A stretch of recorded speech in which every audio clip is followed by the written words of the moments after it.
A Juanel nos trajeron al destacamento de Fuencarral, es decir, en el pueblo de Fuencarral, próximo a Madrid, a otro destacamento que también estaba haciendo obras del ramo de la construcción. Sin embargo, como yo había estado empleado en el economato de Buitrago y el jefe de aquel destacamento habló al jefe del destacamento al que habíamos venido en Fuencarral para que me empleara o en su economato o en las oficinas, yo estuve, como digo, en este destacamento de Fuencarral sin salir a trabajar a las obras hasta que salimos en libertad. En el destacamento de Fuencarral estuve también con un viejo compañero de la CNT que había pertenecido al Comité Nacional conmigo y al que me sustituyó. Se llamaba Vicente Santamaría. Con él estuve en este destacamento hasta que me pusieron en libertad. Vicente Santamaría, después de cumplir una condena, como se llamaba entonces, por delito posterior, refiriéndose a que era un delito cometido después de la guerra civil, después, digo, de cumplir aquella condena, y él pensando que ya le iban a poner en libertad, vio que no fue así, y querían hacerle cumplir la condena de guerra, es decir, por los delitos de guerra, consistente en 20 años y un día. En consecuencia con ello, y ante aquella perspectiva, un buen día supe que Vicente Santamaría se fugó del penal de Fuencarral y pasó a Francia. Yo salí del penal del destacamento penal de Fuencarral en compañía de Juan Manuel Molina Mateos el día X. Juanel vino conmigo a casa. Durante los días que estuvo en Madrid, estuvo viviendo conmigo en casa de mi suegra, donde estaban mi mujer y mi hijo.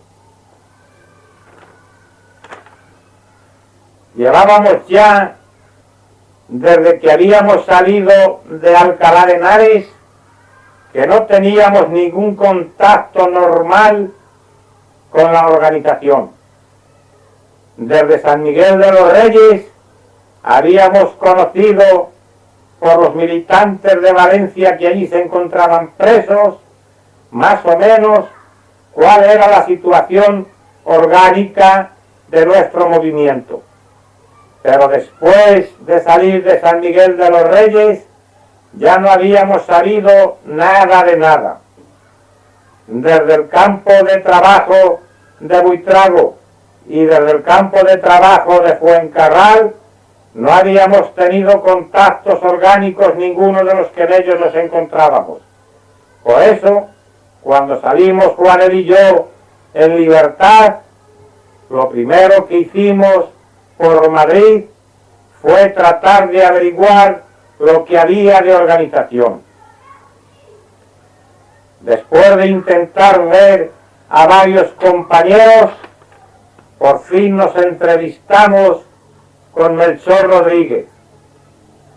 El viejo Melchor nos explicó que él se dedicaba a atender las peticiones que le hacían por escrito los compañeros presos o sus familiares, ya que por haber sido director general de prisiones durante la guerra, gozaba de muy buenas amistades entre los funcionarios del cuerpo, amistades que él cultivaba y empleaba para servir las necesidades de los compañeros que se encontraban presos, en el sentido de levantar o tratar de conseguir de levantar los castigos que en las cárceles se imponían por faltas cometidas en aquellos lugares contra estos compañeros, o para tratar de trasladarlos de unos penales a otros,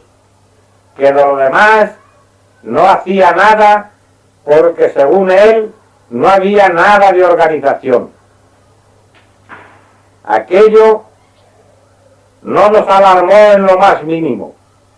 Toda la cantidad de meses que llevábamos sin noticias de ninguna clase se estaban confirmando.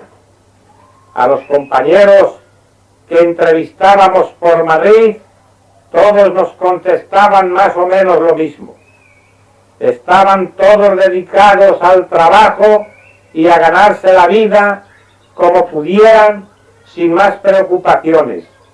Al salir de las cárceles, habían encontrado sus hogares materialmente deshechos. La ruina de las familias era absoluta. Los cuadros que se encontraron en sus respectivos domicilios eran francamente sobrecogedores. Por otro lado, se había perdido la fe en todo. Había terminado la guerra mundial y aquellas declaraciones de Potsdam y de Yalta se había demostrado ya que eran una pura falacia. El general Franco seguía en el poder y el régimen suyo seguía imperando en España sin la más mínima posibilidad o perspectiva de apertura para los que habíamos sido derrotados en la guerra civil. Este era el clima general, y los compañeros que encontrábamos al hablarles de esta situación, todos nos contestaban lo mismo. Yo sigo siendo el que siempre fui. Yo estaré en el lugar que deba estar cuando llegue el momento oportuno. Pero creo que también mi familia tiene derecho a disfrutar un poco de mi compañía y de mis ayudas. Por lo tanto, no contad conmigo para ninguna acción clandestina. Cuando llegue una cosa definitiva, llamarme y yo haré acto de presencia. Esta era la respuesta que nos daban durante aquellos 15 días que en Madrid tratamos de ver a unos y a otros, todos los compañeros. Por correspondencia me puse en contacto con otros de Valencia. Sigfrido Catalán ya había salido también en libertad. Le escribí y su respuesta fue más o menos la misma que me habían dado los militantes de Madrid. De Barcelona también tuve contestación a otras cartas y la respuesta también fue la misma. El clima general que Juanel y yo detectamos en aquellos momentos era francamente deprimente. Parecía ser que no había perspectivas de nada. Los militantes de la CNT, que durante tantísimo tiempo, en plena represión durante la guerra mundial, habían mantenido vivo el espíritu de la vida clandestina, habían por fin sido quebrados. Esta era, en realidad, la situación y el ambiente general en todos los militantes. También vi por aquellas fechas algunos viejos militantes de la Unión General de Trabajadores y del Partido Socialista. Estos aún se encontraban en peor situación que nosotros. No es que su moral fuera más baja que la nuestra, sino que ellos, los que realmente seguían adictos y fieles al Partido Socialista, eran mucho más mayores que nosotros. Hay que tener en cuenta que yo era de la generación de las juventudes de guerra, y las juventudes socialistas se las había llevado toda Santiago Carrillo bajo la disciplina del Partido Comunista. Sócrates Gómez, que era el secretario de la Juventud Socialista, fiel al Partido Socialista, 2 años más joven que yo, se encontraba completamente aislado. En consecuencia, vi que en el campo socialista y el de la UGT, la situación era más o menos que en la CNT. Por aquellas fechas, mes de abril del año 1952, en toda España, el clima de los movimientos clandestinos era francamente pesimista.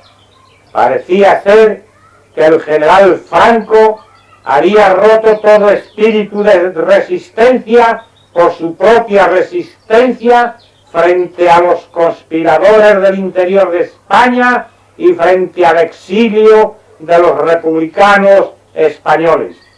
La situación en aquel momento era de tal forma deprimente que Juanel optó por marcharse nuevamente a Francia, donde residía su compañera y sus hijos. Se despidió de mí y al marcharse me invitó a que le siguiera. Me dijo que no me quedara en España, que mi destino sería otra vez la cárcel, que como vería yo mismo no había perspectivas de nada, que habría que esperar muchos años para que volviera a reverdecer el espíritu de la conspiración. Sin embargo, yo no quise seguir a Juanel. Le hice unas cuantas reflexiones y le dije que qué es lo que haría yo en Francia o en cualquier país europeo, que por esos lugares yo no podría hacer otra cosa que trabajar y tratar de alimentar a mi mujer y a mi hijo, y que eso, por muy mal que estuviera España, por muchas dificultades que yo encontrara en Madrid, eso mismo, de limitarme a trabajar y a vivir o mal vivir con mi mujer y mi hijo, también aquí lo podría hacer. Y que sin embargo, quedándome aquí, algo haría en favor de las ideas a las que yo no había renunciado. Y sobre todo, que quedándome aquí, cualquier acontecimiento favorable que se produjera, me tendría siempre más cerca de la situación que si me marchaba al extranjero. En consecuencia, decidí quedarme aquí, a pesar de que Juanel se despidió y se marchó pasando clandestinamente la frontera a los pocos días, y a pesar también de que en aquellos momentos no encontraba ninguna perspectiva de actuación en lo que para mí había representado la razón de ser de mi vida, las siglas de la CNT.